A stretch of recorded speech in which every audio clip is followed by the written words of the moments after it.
ఉత్సాహం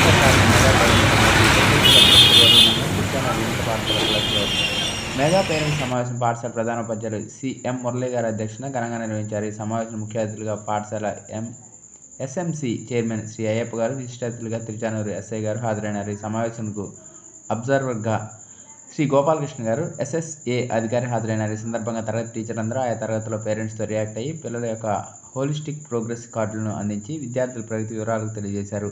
తరుపతి పురుషులు tug of war పోటీలు, మహిళలకు రంగవల్లుల పోటీలు నిర్వహించి తదుపరి తల్లిదండ్రులు విద్యార్థులతో మెగా సమావేశాన్ని నిర్వహించారు. ఈ సందర్భంగా ప్రధానోపాధ్యాయులు సిఎం మురళి గారు పాఠశాల ప్రగతి నివేదికను సమర్పించారు. విద్యార్థులు మెగా పేరెంట్స్ సమావేశం వల్ల విద్యార్థుల తల్లిదండ్రులకు పాఠశాల ఉపాధ్యాయులకు మధ్య సత్సంబంధాలు కలిగించి పాఠశాల పురోభివృద్ధి దోహదపడుతుందని విద్యార్థి లేక తల్లిదండ్రులు పెద్ద ఎత్తున హాజరైనందుకు వారి కృతజ్ఞతలు తెలియజేశారు.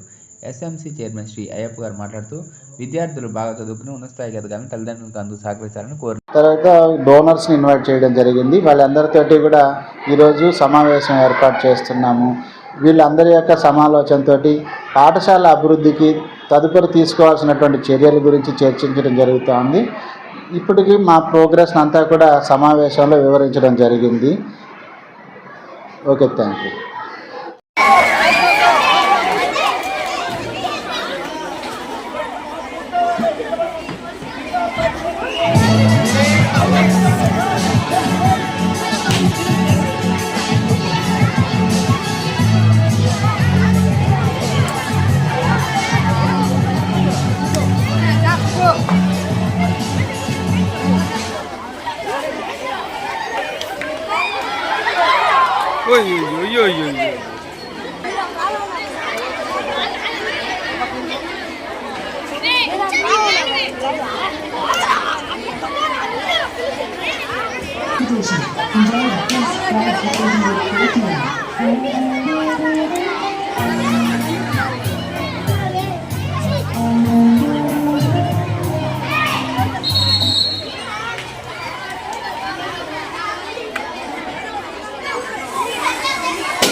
ఈరోజు రాష్ట్ర ప్రభుత్వము రాష్ట్ర వ్యాప్తంగా పేరెంట్స్ మీటింగ్, టీచర్స్ మీటింగ్ ఏర్పాటు చేసింది.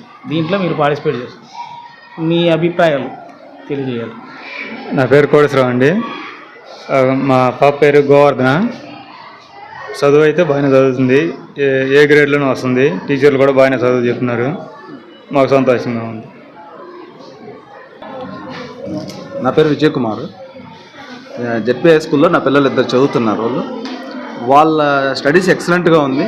Plus not in private schools also is not they. ఈ స్కూల్లో చదవడం వల్ల మా పిల్లలు ఇంకా బాగా ఇంప్రూవ్ కూడా అయినారు. గవర్నమెంట్ స్కూల్ అనేది మెయిన్గా ఏంటంటే టీచర్స్ బాగా గైడెన్స్ బాగా ఇస్తున్నారు పిల్లలకి. How to behave with others and how to care of our totally. పేరెంట్స్తో కూడా వాళ్ళు బాగా ఇది ఇస్తున్నారు, మాకు బాగా మెయింటైన్ అనేది కూడా చేస్తున్నారు. కాబట్టి హెచ్ఎం సార్ ఇంకా బాగా చేస్తున్నాడు. ఇక్కడ మెయిన్గా ఎవరైనా అతి చేస్తే వాళ్ళని టీసీ ఇచ్చి తరిమేయడము అలా చేయడం కూడా జరుగుతూ. ప్రైవేట్ స్కూల్స్లో కూడా ఆ మాట జరగదు ఇక్కడ జరిగినట్టుగా. ప్లస్ గవర్నమెంట్ స్కూల్ ఇంకా బాగా ఇంప్రూవ్ అవుతున్నది. బాగా చిన్మయ ధాన్య అనే వాళ్ళు మా పిల్లలు ఇంకా బాగా ఎక్సలెంట్గా చదువుతున్నారు. ప్లస్ మంచి మార్క్స్ వస్తున్నాయి వాళ్ళకి. ఇంకా ఇంకా బాగానే ఇంప్రూవింగ్ బాగా ఇంకా ఉంది, బాగుంది. ఏ ఇందిర, మా పిల్లాడు 8th క్లాస్లో చదువుతున్నాడు, 6వ తరగతి. పేరు చందు. టీచర్లు బాగున్నారు, ఫుడ్ బాగుంది. ఏదన్నా అర్థం కాకపోయినా టీచర్లు వివరంగా చెప్తున్నారు. అర్థం కాలేదు మేడం అంటే అది కాదు నాన్న ఇదని వివరంగా చెప్తున్నారు. మంచి మార్కులు వస్తున్నాయి, మాకు ఎలాంటి బాధ లేదు. మా పిల్లకాయ స్కూల్కి ఈరోజు పోవద్దు అంటే కూడా లేదు మేడం పోవాలమ్మా మమ్మీ, మా టీచర్ బాగా నేర్పిస్తున్నారు, బాగా ఆడుతూ పడుతూ మేము బాగానే ఉంటున్నాము, మేము బాగా సంతోషంగా చదువుకుంటున్నాం అంటున్నారు. టీచర్ల గురించి కానీ ఫుడ్ గురించి కానీ క్లాస్ గురించి కానీ ఏ టోకా లేదు. మేము ప్రైవేట్ స్కూల్లో చదివించుండే మా పిల్లగారు చదువుతారు లేరు మాకు తెలియదు, కానీ ఈ హై స్కూల్లో మటుకు మా పిల్లోడు చందు బాగా చదువుతున్నాడు అంతే. నా పేరు మల్లిక, మా బాబు విష్ణువర్ధన్.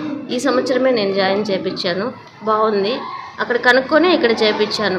ఇక్కడే చేర్పించాలి అనే పట్టుదలతోనే చేర్పించాను. ఇక్కడ బాగుంటుందని కూడా చెప్పారు, అందువల్ల జాయిన్ చేయించాను సార్. మా బాబు కూడా బాగా చదువుకుంటున్నాడు, అన్నీ బాగానే ఉన్నాయి. Okay, thank you sir. నా కొడుకులు ఇద్దరు, పెద్ద అబ్బాయి పేరు విఘ్నేష్, ఈ అబ్బాయి పేరు గణేష్. 6వ క్లాస్ చదువుతా అన్నాడు. ముందు యాపమండి వీధిలో చదువుతా అన్నారు, అక్కడి నుంచి ఇక్కడికి వేసినాము. ఇక్కడ కూడా పర్లేదు, బాగానే చదువుతా అన్నారు. మామూలుగా కంప్లైంట్ ఏం పెట్టలేదు మేము. మేడం వాళ్ళు ఏదైనా కంప్లైంట్ పెట్టినా కూడా మేము మేడం వాళ్ళని కేరింగ్ తీసుకోమని చెప్పినాము. బాగానే చదువుతా అన్నారు, ఫుడ్ బాగా పెడతా అన్నారు, స్టడీ వర్క్ అంతా బాగా చూసుకుంటా అన్నాడు.